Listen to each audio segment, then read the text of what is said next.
Guys, it's Filipe from Portugal. So I got a message from my friend Rick from California, and he's asking, hey Filipe, so we are teaching Lean to our people.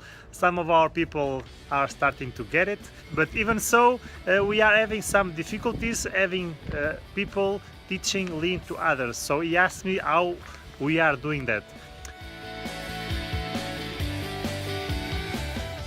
Why do we need a team of people, like a Lean leadership team, to teach Lean inside the organization? I can talk with my own example here in my company.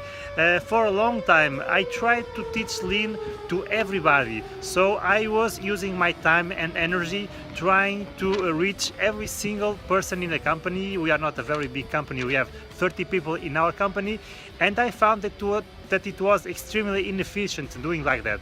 I can give you like an analogy. Imagine you have 30 plants that you want to nurture and to put some water in the plant so that they can grow and flourish. You don't have enough water to do it successfully with 30 plants. The alternative is to focus on a smaller group of plants, like 5 plants, and then you'll have plenty of water to be successful and let those plants grow, and then in turn they will be able to make other plants grow.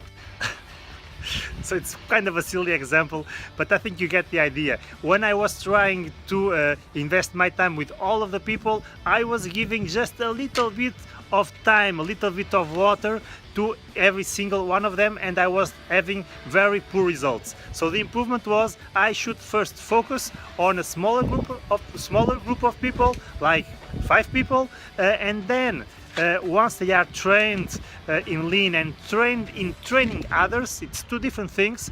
Trained in Lean and trained in the process of training others, they will be able to spread and to teach the entire organization. A great book that I read recently called The Ideal Team Player, and this book explains the 3 virtues of an ideal team player: humility, anger, and people smarts. So it doesn't really matter the process you use to teach and train your people if you start with the wrong people. You should be able to recognize these 3 virtues in your people and select and develop only the people that have the potential to develop as an ideal team player. Okay, it's like the old example: if a person is not hungry enough, you cannot force them to learn. So you should start by identifying the people that have the 3 virtues or have the potential to develop the 3 virtues and focus on those people. So when you have defined the group of people that are the right people to become the core of the Lean teaching in your company, you should start teaching them. And from those people, who do you think is the most important people to start with first? You guessed right, it's yourself. Okay? In order to be an effective Lean leader and to train an effective leadership team for Lean, you should start with yourself. You should be on an ongoing personal development, ongoing improvement of yourself, reading a book every day, learning every day, because if you are not doing consistently, your efforts to try that others do that will just not be effective and you will fail. So how do you go about helping and teaching others? So in my company we developed a process for that, and we are still struggling. But one of the things we do a book club. So in this book club, it's not mandatory, it's only for a selected few people in the company that are already in my Lean leadership team or have the potential to be. So I have like this staging group of people, and in this book club we are reading many different books. We are not going in the classic approach of the book club, 1 chapter a week of the same book to everybody. We have like this mixed model. We have different books, different people reading different books in different parts of the books in different rhythms, and then every Monday we have half an hour where we each share what we learned in the past week from the books we learned. So every week we express our feedback for what we read, and we listen to a very diverse feedback across many different books that the other guys have read. And as we are not like confined to one single book to everybody at the same pace, I can suggest the books I think are most appropriate for each individual person on the team.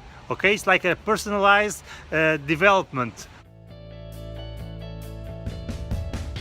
I have another thing that I do every day is when I'm coaching someone on the shop floor, I try to have one of my lean leadership guys at my side so that they can see and observe the kind of interaction that I establish with people, the kind of questions that I ask, the kind of answers I don't give. So I want them to be by my side, just like go and watch, watching me teach others. When I find something interesting and an opportunity to coach someone, I try to have one of my lean leaders at my side so that he can learn the process of teaching. Another thing that we do is the morning meeting, leading the morning meeting. So my people that are in my lean leadership team, they are all presenting the morning meeting. So as people progress and show me that they really want more, I little by little I give them more things they can do, and one of those things is presenting the morning meeting. I heard recently when I toured Taylor Guitars with the founder Bob Taylor, Bob said to me something I will never forget. Are you trying to get out with less, or are you trying to get in for more? Which people want more? That's the kind of people you want in this group and presenting the morning meeting. Okay, Rick, I hope I have answered your questions. I don't have all the answers. I'm just like sharing with you and with everybody some of the things that have been working for us. And with us, with all processes, we learn by doing, we try things and we learn with our mistakes. We get our hands dirty, we ask why, we go and watch. And that also applies to training people and building a lean leadership team that is able to more efficiently coach the entire organization. And we stay in touch. Bye bye.